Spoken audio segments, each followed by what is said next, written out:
Chers amis, bonjour à tous et à toutes. Nous sommes le 28 novembre 2022. C'est la halte spirituelle en Matthieu 8. Hier était le premier dimanche de l'Avent. Nous sommes passés à une nouvelle année liturgique à deux reprises dans les évangiles. Il est dit que Jésus a été stupéfait d'abord par la foi du centurion païen, lecture d'aujourd'hui, puis par le manque de foi de ses propres concitoyens. Il était typique de lui,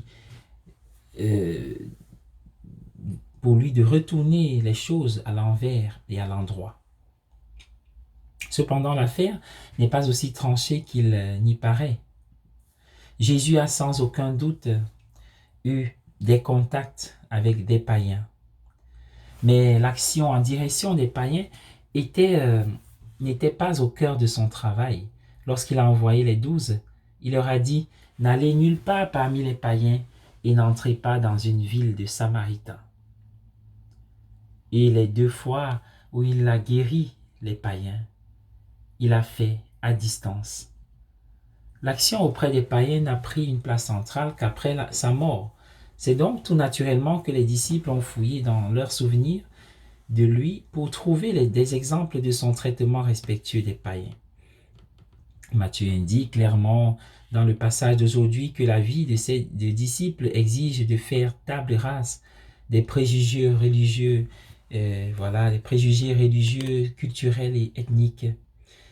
Il était juif et écrivait pour les juifs, et il savait que la haine des Romains était naturelle pour eux, en particulier pour les officiers de l'armée romaine. Cela serait particulièrement vrai après la destruction du temple et la dispersion de la nation après l'année 70.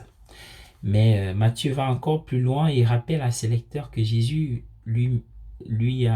leur a même demandé, à eux tous, d'aimer leurs ennemis. Mais moi je vous dis, aimez vos ennemis et priez pour ceux qui vous persécutent, afin que vous soyez les enfants de votre Père qui est dans les cieux. Car il fait lever son soleil sur les méchants et sur les bons, et il fait pleuvoir sur les justes et les injustes. Certains chrétiens à l'esprit militant font presque de la haine une mesure de la foi. Vous êtes un vrai croyant si vous montrez une haine intense envers les personnes qui sont différentes de vous ou qui ont des opinions et des valeurs différentes. Aujourd'hui, l'esprit de nombreuses personnes est naturellement plus politique que religieux. Certains chrétiens ont un esprit politique plutôt que religieux ou spirituel. Cela colore toutes leurs opinions. Mais écoutez, Saint Paul, je vous exhorte, frères et sœurs, par le nom de notre Seigneur Jésus-Christ, à être tous d'accord et à ne pas avoir de division entre vous, mais à être unis dans un même esprit et un même but. Mais la politique partisane, comme nous le voyons aujourd'hui, dans de nombreux pays, fait des ennemis, même des frères et sœurs, dans la foi.